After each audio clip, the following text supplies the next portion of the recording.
Guys, dilimayong panahon. Kasi nakasunod na si Barbina. So, delikado karon sa mga landslide. So, ay, sige na lang taani. So, wala siya hangin. Only ulan lang.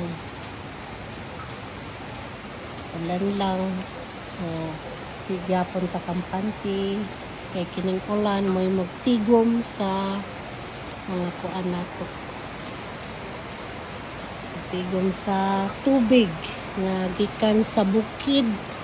Kay mo na nahitabo atong bagyong Tino. So, di pa kabalo no. Nga naon niya'y buhawi. Nga asa gikan sa bukid niya. Padulong na po diri sa atong area. So, dili ta kumpiyansa guys karon sa bagyo. Anyway, signal number 1 pata karon. So, anak lang. Ulan. Okay, balo. Ay, natunsa mang kadira.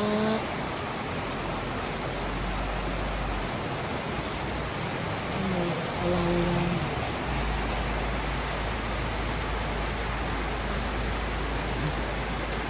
Ulan guys. Okay guys, bye-bye.